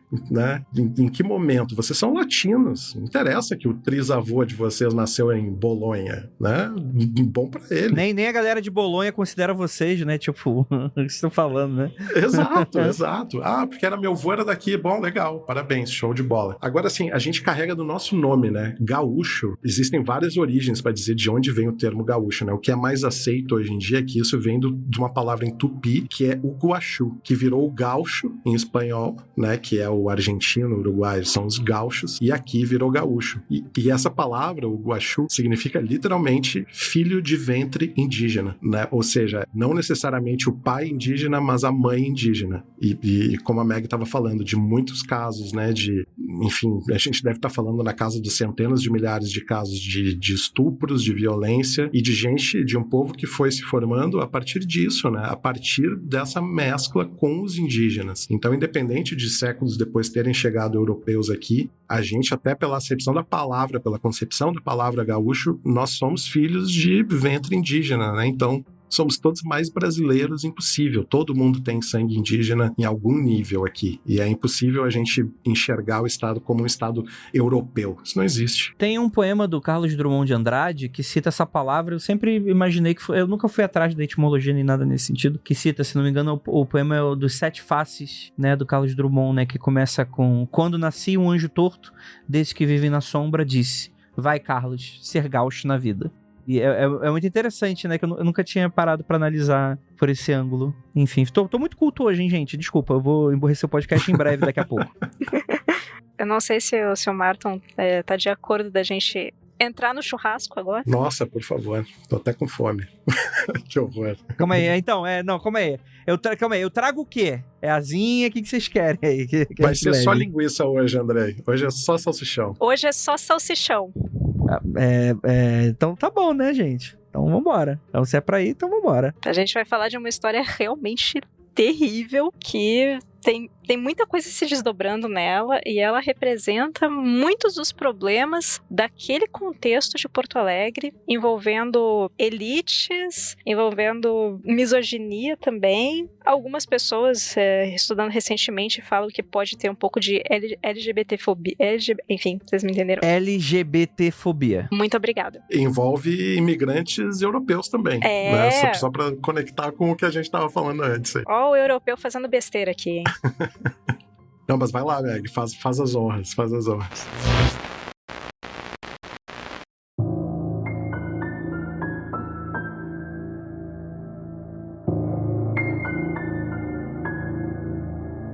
Essa história, ela tem o título que é O Açougue Humano da Rua do Arvoredo. A gente falou em salsichão, então vocês já podem imaginar mais ou menos o que é, né? Pois é, né? Gente, vai ser uma história meio pesada, então ouça por sua conta e risco. É pesadíssimo. Ali no centro histórico de Porto Alegre, ali do ladinho do Castelo do Alto da Bronze, ali do ladinho da Basílica das Dores, da Árvore dos Enforcados, é tudo ali muito pertinho, coisa assim de 4 quadras, mas na época era aquilo ali que se constitui Porto Alegre. Tinha a Rua do Arvoredo, que hoje é a Rua Coronel Fernando Machado, e essa é uma história assim, pra se atucanar demais. Tinha 3 personagens principais nessa história. Um era o José Ramos, que era um maluco, era um cara extremamente violento, e ele se dava muito bem com a galera, então ele era o cara assim, acima de qualquer suspeita. Mas existia essa violência muito grande dentro dele. Tem a Catarina Paulsen também, que ela é uma imigrante. Eu não tenho certeza de qual país eu poderia atribuir ela, porque era na época que os países europeus ainda não estavam unificados. Então, se falar que ela era alemã não é muito correto. Muita gente se refere a ela como húngara, né? Mas realmente naquela época acho que existia uma confusão ali nas fronteiras. Enfim, foi bem a época de guerra, unificação para lá, separação para cá, né? Exatamente, não tem como como cravar assim, ela era, sei lá, austríaca, nem existia a Áustria naquele momento, possivelmente. E ela era a esposa do José Ramos. E temos também o Klaus Klausner, que eu acho que ele era também europeu, ou ele era filho de europeus e já estava no Rio Grande do Sul. E ele é o açougueiro. Falando assim, principalmente da Catarina. Catarina era europeia e ela sofreu nesse contexto de várias guerras. Vocês já imaginam o que uma mulher sofre nesse caso. No caso, assim, ela não era nem adulta, ela era adolescente. A família dela foi toda morta, ela foi abusada, inclusive por soldados, e ela casou com este cara com o sobrenome Paulsen. E eles vieram para o Brasil, porque, pelo menos no Brasil não tinha tanta guerra quanto eles estavam sofrendo lá. Só que na viagem, esse marido dela morreu. E Catarina chegou em Porto Alegre, assim, acho que não tinha nem 20 anos, era super nova, sem falar nada de português, e já encontrou o José Ramos. E estamos falando também de uma época, e isso até hoje, dependendo do contexto, o casamento ele é uma forma de proteção. Se chega lá uma mulher sozinha,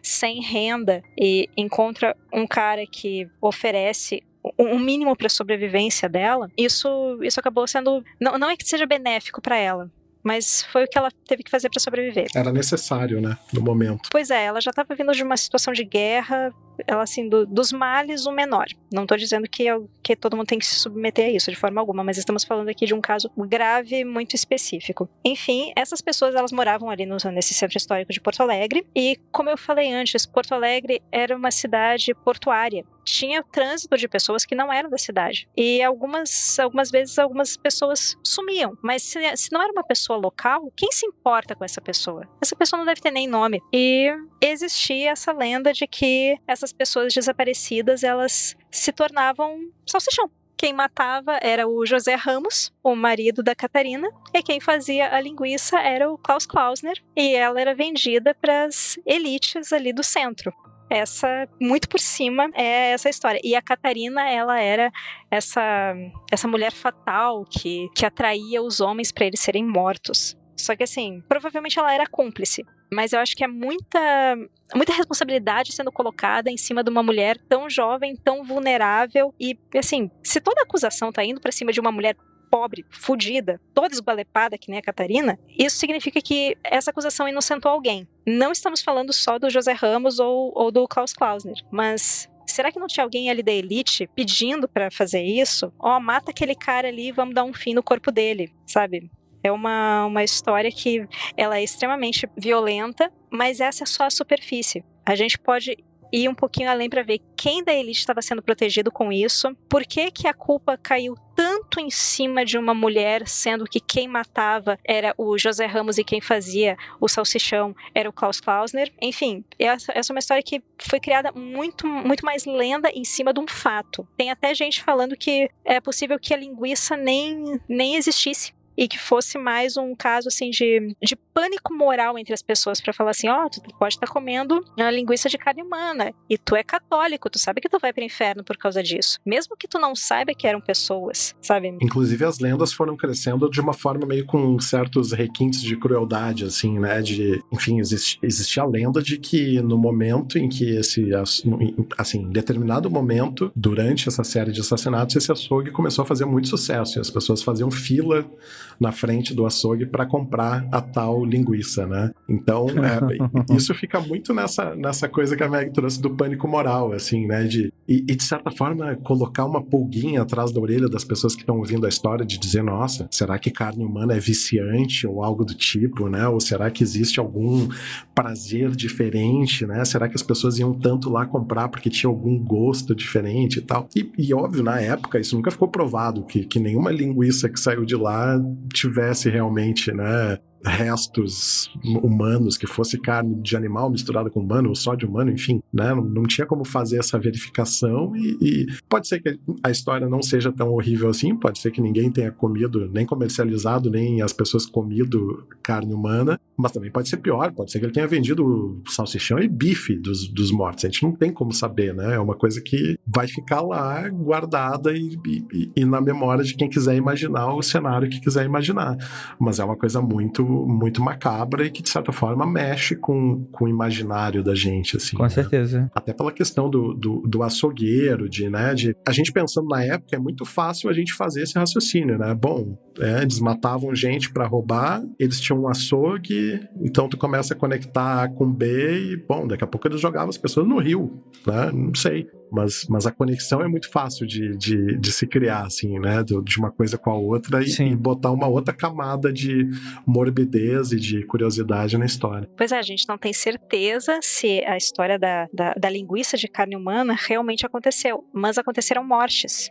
Isso a gente sabe. E daí tu vê, quem que estava espalhando, talvez, lendas envolvendo carne humana para talvez tentar desumanizar certos grupos de pessoas, sabe? Sim. É assim, a história da linguiça já é terrível, mas saber que tinha alguém matando outras pessoas lá não é menos terrível, sabe? E tem também o caso que eu falei de misoginia, elitismo, porque pode ter sido acobertado crimes de pessoas mais poderosas do que o José Ramos e a Catarina na época, mas também existe uma teoria mais recente de LGBTfobia, aí uma homofobia internalizada do José Ramos, porque algumas pessoas consideram ele um serial killer, e aí a Jay é que seria a pessoa mais indicada para falar isso, que é muito comum serial killers matarem mais mulheres. O José Ramos, ele matava só homens. Então tem essa possibilidade de que talvez ele fosse gay e ele não se aceitasse por causa disso. E ele matasse homens... Na culpa, né? Por culpa, por não se aceitar, por não se entender alguma coisa. Não estou eximindo ele de culpa. Mas é uma possibilidade que existe. E também tem essa possibilidade da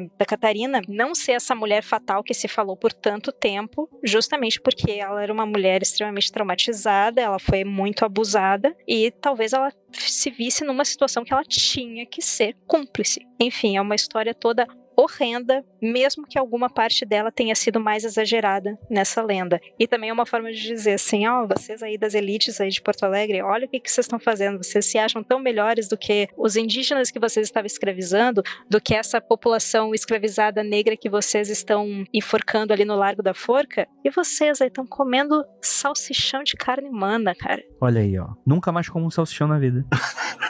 Mas deixa eu fazer uma pergunta. O salsichão que estamos falando, não de carne humana, será que é o mesmo salsichão que tem no Rio de Janeiro? Qual é o salsichão que tem no Rio de Janeiro? Fica a pergunta. Eu vou evitar o que passou pela minha cabeça nesse exato momento. Eu deixei quicando, né? Se fosse numa mesa de bar, eu já tinha tomado uma ruim aqui. Ainda bem que a gente tá gravando. Não, você tinha rodado já, Marlon. Não, desculpa, né? Esse questionamento numa mesa com carioca, isso aí não sobrevive em 2 segundos. mas a ideia geral é que o salsichão do Rio de Janeiro, o salsichão carioca, ele é como se fosse uma salsicha muito grande. E não é uma linguiça, por exemplo. Eu já vi locais que chamam linguiça de salsichão, por exemplo.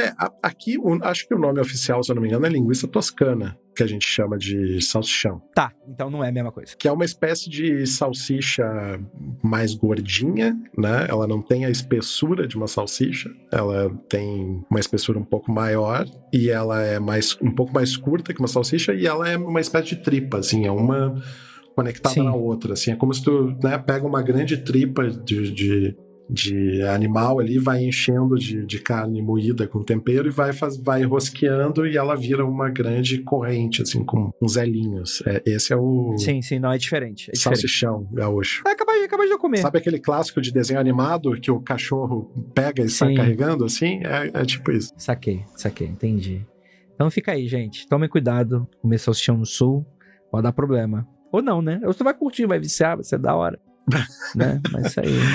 Inclusive, falando desse caso dos crimes do Arvoredo ali, é legal até aqui em Porto Alegre tem uma parada, deixa eu confirmar o nome pra não falar besteira. É o Poa Mal Assombrada? Poa Mal Assombrada, isso aí, que é muito legal, que é um tour que se faz ali por essa região toda, porque é uma região, várias dessas histórias aqui que a gente falou são ali muito perto, né, do tipo, esse açougue, ele fica atrás praticamente da tal igreja das dores que a gente falou antes, então tem muitas histórias ali que são... Não, ele é atrás da catedral mesmo. É atrás da catedral? Não era na Riachuelo, que é aquela rua...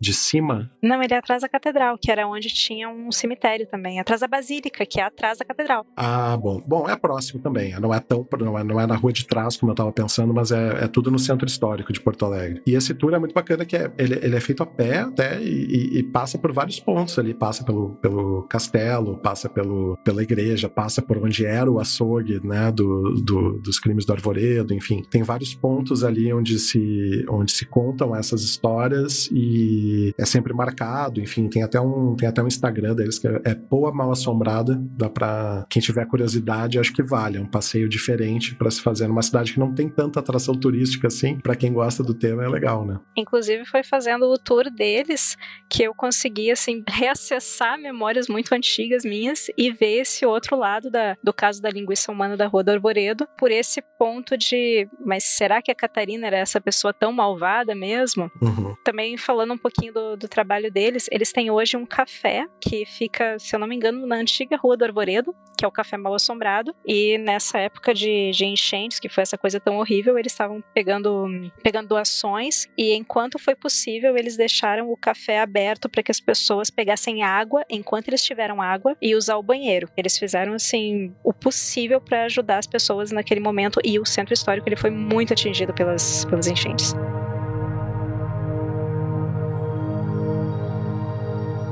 Aliás, acho que é até uma oportunidade da gente falar, assim, vocês do Sul, assim, Marton mora ainda em Porto Alegre. Como é que foi essa situação, assim, pra vocês, assim? Porque pra gente aqui da parte de cima, é completamente horrenda a tragédia, né? Li muitos relatos, etc e tal. Se vocês puderem compartilhar também, acho que o legal da gente fazer um podcast como esse, nesse sentido, é a gente também viabilizar né, uma ajuda, né? Alguma coisa nesse sentido, né? Pelo menos sensibilizar as pessoas, que mais do que, enfim, já rolou nos últimos tempos, mas não acabou ainda, né? As pessoas estão tentando retomar a vida, e mais do que nunca, né? Acredito eu que deve ser um desespero muito grande pensar no futuro, né? Porque algo pode acontecer no que vem. Algo pode acontecer daqui a 2 anos, pode acontecer daqui a 3 anos, as pessoas têm casa, têm vidas aí. Então, se vocês pudessem compartilhar um pouquinho os insights de vocês, como é que foi isso tudo aí? Então, foi bem...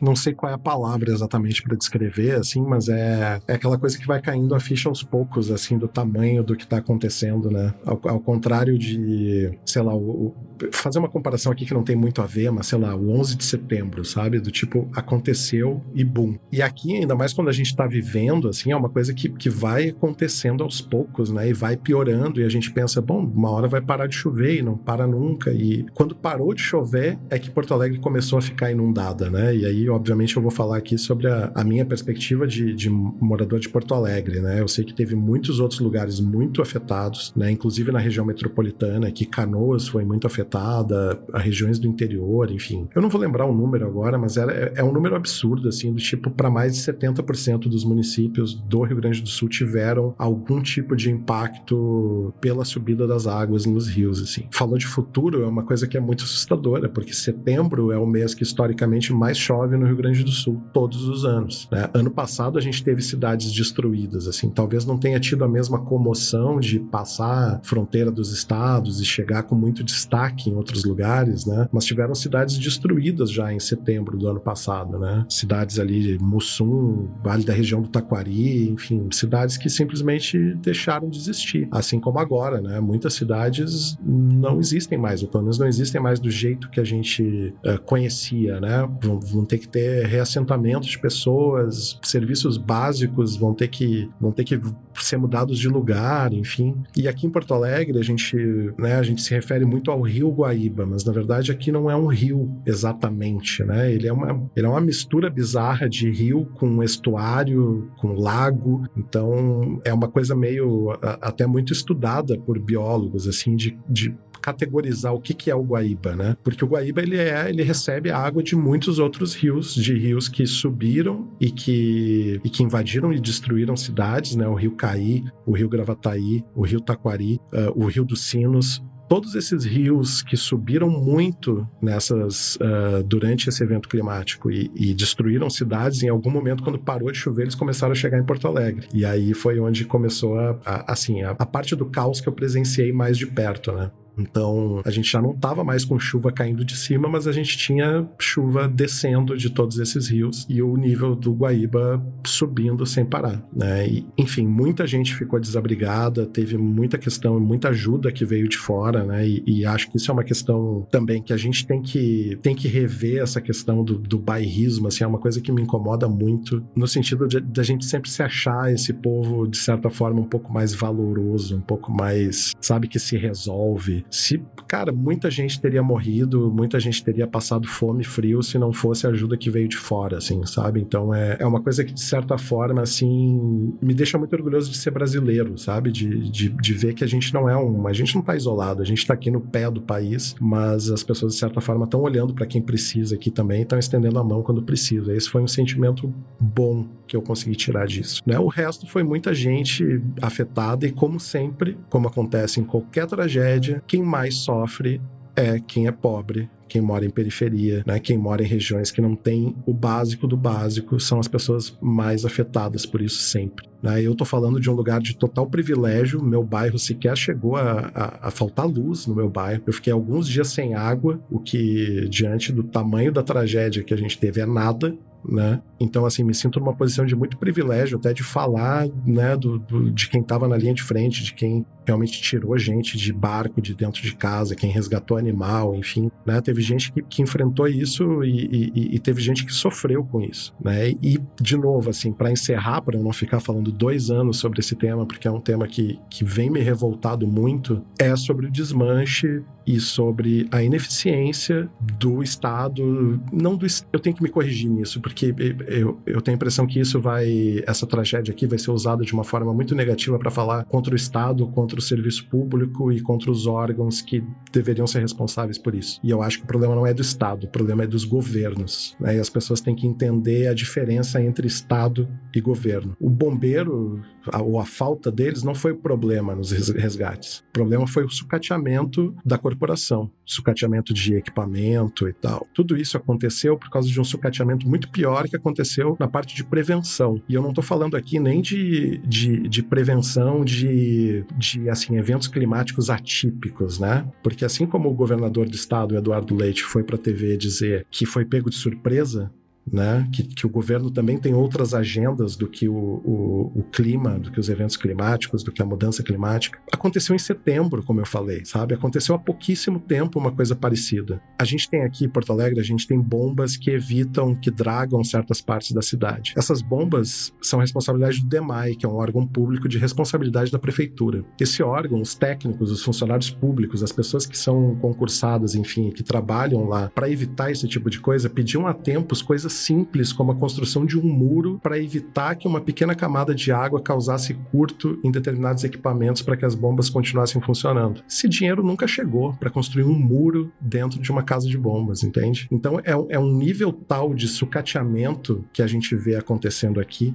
em vários aspectos. É meio que um padrão, sucatear para privatizar, porque não tá bom. Então qual é o próximo passo? Vamos privatizar uma Corsan, que é a distribuidora de água. Né? Por quê? Porque foi sucateado até não valer quase nada, virar um peso para o Estado e ser vendido a preço de banana para alguém que está tirando dinheiro disso hoje. E que quando der problema, vai pedir dinheiro para o Estado. Assim como o aeroporto, né? Ou seja, privatiza o lucro e se, né, socializa a perda, né? Socializa o prejuízo. Então, sei que o meu speech aqui tá longo e foi para um lado talvez muito político e que não agrade todo mundo, mas eu acho que o principal que eu queria encerrar isso cara, o voto das pessoas tem poder e a gente tem que começar a se preocupar com questões climáticas, assim. A gente tem o Sebastião Melo, que eu falei que eu não ia falar o nome, mas eu acho que nesse momento é importante dar nome aos bois, porque foi essa pessoa que negou coisas básicas para que a gente tivesse as comportas da cidade funcionando, as bombas do DEMAI funcionando, que ignorou o governador Eduardo Leite, que ignorou relatórios de órgãos públicos de meteorologia que indicavam que o desastre iria acontecer e foi totalmente ignorado. A gente podia ter evacuado gente muito antes, a gente podia ter evacuado animais, podia ter evacuado pessoas, podia ter feito um plano para que o que aconteceu não acontecesse da maneira que foi. Quando a gente está discutindo esse tipo de coisa e não está discutindo como que a gente resolve um problema que vai afetar todo mundo, e não é daqui a 50 ou daqui a 100 anos, é em setembro. sabe? A gente tá muito atrás como povo, assim, como população, sabe? Eu acho que, assim, esse problema vai se impor. E se a gente não impor que os governantes tomem providências para mitigar as coisas que vão acontecer, esse problema vai destruir, na próxima vez vai destruir a minha casa, vai destruir a casa do prefeito, vai destruir a casa do governador, sabe? Porque não vai melhorar sozinho, né?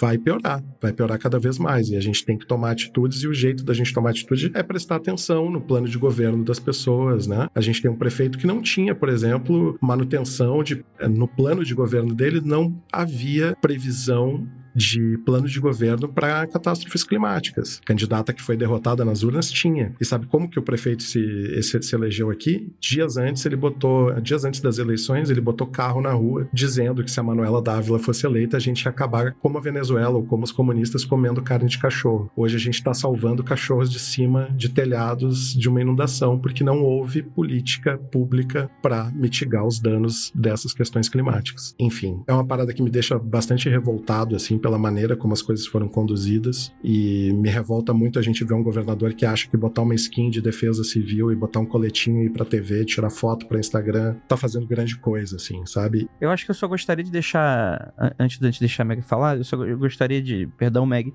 mas só gostaria de deixar claro que o Marton fez um comentário relacionado a pedir desculpas pelo papo ficar político demais. Me incomoda o fato de alguém escutar o Mundo Freak se incomodar com isso. Então fica aqui o aviso que é proposital também. Então, desculpa, Meg, pode falar. Bom, acho que o Marton já falou bastante. E ele já colocou assim pra fora de uma forma muito mais educada do que eu seria capaz, porque a minha ideia é... Não, mas a gente quer ouvir o mal educado também, Meg. Tá na hora, vai, bota pra fora. mas eu não tenho dinheiro pra ser processada. A minha advogada tá aqui dizendo, não se atreva. meg@gmail.com.br, por favor, processo.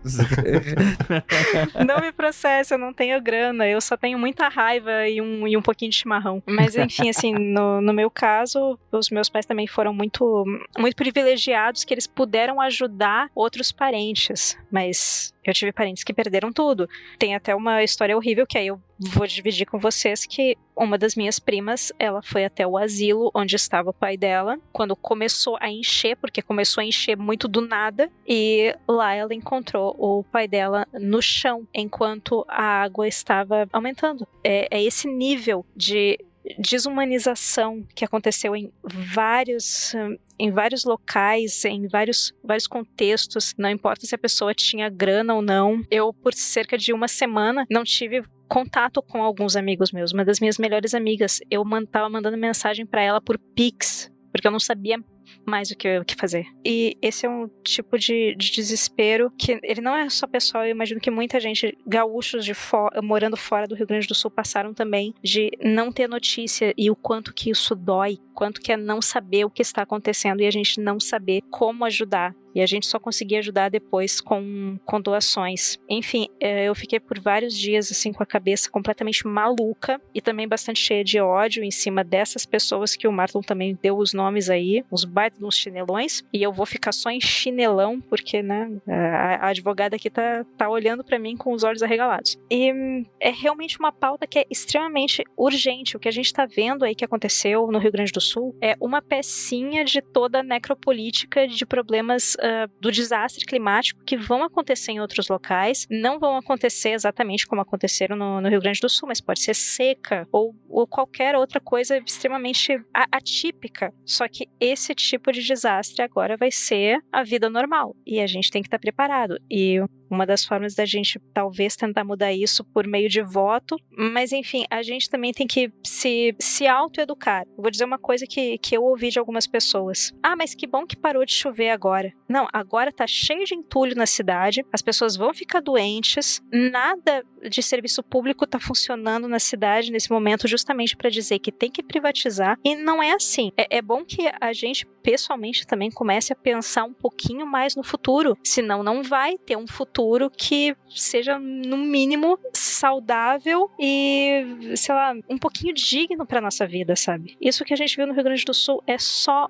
um pouquinho, vai piorar. e a gente tem como, pelo menos, dar um pouquinho de dignidade para as pessoas que mais vão sofrer com isso, sabe? Que é, ouça o cientista quando ele fala que vai acontecer tal coisa, sabe? Tenha planos políticos para casos de desastre, assim, que agora a gente tá vendo como eles são urgentes. Enfim, a gente tem que agir no macro, a gente tem que tentar se reeducar também, até para falar para as outras pessoas, tu tá aí falando que o Eduardo Leite agiu rápido, mas olha esse monte de coisa que ele não agiu, ele foi um dos responsáveis por esse grande desastre. Ele não pode usar isso futuramente para conseguir um novo cargo público, para poder fazer mais desgraça para mais gente. Enfim, eu já tô meio emputecida aqui, né? Então eu vou evitar continuar nesse humor.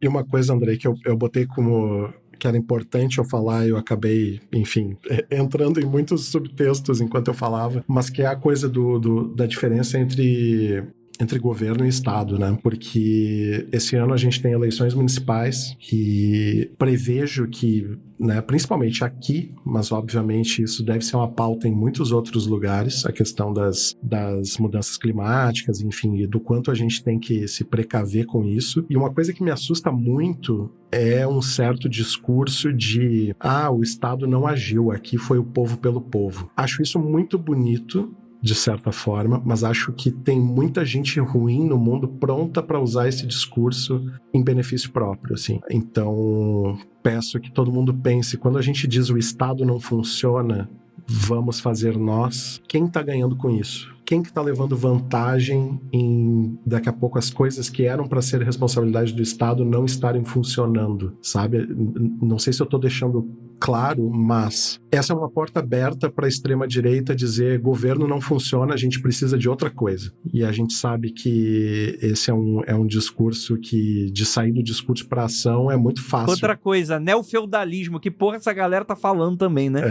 Tipo, ninguém pensa no dia seguinte, né? Beleza, e aí? O que tem depois? Não tem, né? É isso aí. Então, eu acho que a gente tem que olhar com carinho para as coisas que estão sendo sucateadas e pensar, putz, isso não está funcionando por quê? Porque com as nossas coisas dentro de casa, se algo não está funcionando tão bem, a gente tenta entender por quê e tenta consertar, né? Se teu carro está engasgando, tu não vai simplesmente jogar teu carro fora e assinar um carro por assinatura porque tu vai ter um carro melhor. Bom, tu tem um bem, tu tem um patrimônio, né? E as coisas do Estado são o nosso patrimônio. A gente tem que olhar para elas com carinho e tem que cobrar as pessoas que deem a manutenção nesses equipamentos que são responsabilidade do Estado, porque a gente paga e paga caro por isso. Então, acho que muito mais do que dizer o Estado não funciona, é a gente pela gente, a gente tem que cobrar o Estado, porque a gente vê que a própria iniciativa privada, quando precisa de ajuda, os empresários não se ajudam eles por eles, eles recorrem ao Estado. E aí, se o Estado não existir mais, ou se o Estado estiver tão sucateado a ponto de não conseguir ajudar ninguém, aí vai ser o caos, porque a gente vai depender de pagar tudo para todo mundo o tempo inteiro. E é complicado. Mas é isso. Bem, não sei vocês, mas a energia tá lá em cima, hein? Gostaria muito de agradecer. Vocês querem falar de mais um caso de morte e o uso de carne humana para alegrar um pouco o ambiente agora no final? Pois é, né? O mundo freak tem essas coisas, né? Quando a gente fala de morte, de profanação, todo mundo tá com a energia lá em cima, né? Fala da realidade, infelizmente, causa esses problemas aí. A vida do dia a dia derruba a gente mais do que morte do passado, infelizmente. Mas, né? Com toda certeza, com toda certeza. Gente, queria muito agradecer a presença de vocês. Meg, foi um prazer inenarrável, muito tempo que a gente não se fala. Você tem um jabá pra fazer? Você quer falar uma última mensagem final aí pro povo brasileiro? Aproveite a hora agora. Um recado pro povo brasileiro, isso é muita responsabilidade. Depois de tudo que já foi falado aqui. Agora, o Brasil inteiro tá escutando. O Brasil inteiro tá me escutando. Enfim, bebam água, gente. Importante. Bebam muita água. E vai fazer frio nesse fim de semana, então se agasalhem e durmam com o gato no pezinho de vocês. Em Curitiba vai fazer mais frio do que em qualquer outro lugar do mundo, né? Porque sempre é assim, né? Aqui faz menos 99 graus. Isso aqui é certo, muito genuíno, como a tábua de esmeraldas. E fazendo o jabá final aqui, se vocês precisarem também de edição de podcast, é só mandar um oizinho pra mim no Twitter, @dodô_de_patinete. Tá fechado, mas é só adicionar lá que eu aceito. E vamos ver isso aí. porque estamos precisando trabalhar. Eu deixo o áudio de vocês lindão. E eu deixo a propaganda aqui que os perfis da Meg são todos sem medo de processo, porque tá trancado. Então, quem que tiver curioso aí também. Marton, quer fazer um jabá do quê? Onde é que o pessoal te encontra? Fica à vontade. Vou fazer um jabá. Pessoal, ouçam o Papricast, é o nosso podcast. Não, tô brincando, gente. Já tá parado há um tempo, né? A gente não deu morte oficial, mas... Enfim, o mais curioso de tudo é que o Papricast parou no episódio 299. A gente fez uma propaganda do caramba do 300, que, pô, vai ser demais, vai ser cheio de participações e tal, e o 300 nunca aconteceu. Quando ele né? chegar, vai chegar mesmo, né? Pô, caramba. Vem aí. Vem aí, talvez um dia, quem sabe, vamos ver. Mas por enquanto não tem jabá não, do tipo, só me contratem, se quiserem me contratar para projetos de design e direção de arte, pode me chamar. Mas só isso, por enquanto. Opa, olha aí. Tu é designer, Marto? Se eu soubesse, eu tinha nem te chamado, não. Eu sou diretor de arte, é... eu sou publicitário de origem, mas, né... Credo!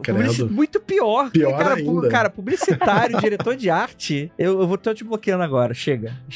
Tudo tem limite. Tristeza. Desculpa, gente. Obrigado por me ouvirem pela última vez no Mundo Freak aqui. Um abraço pra todo mundo. Chega de publicitário nesse mundo. Ó, o mundo tá assim por quê? Publicitários. Publicitário, mas eu falo pro meu filho, tá? Eu falo pro meu filho, pode escolher qualquer profissão menos a minha. Tipo, qualquer engenharia. Tem aí um monte de engenharia pra tu escolher. É livre pra escolher. Pode escolher qualquer engenharia, foda, né? Isso aí. Vai ter bastante... Foda. Gente, muito obrigado para todos vocês que ficaram até aqui. E aquilo, não olhem para trás.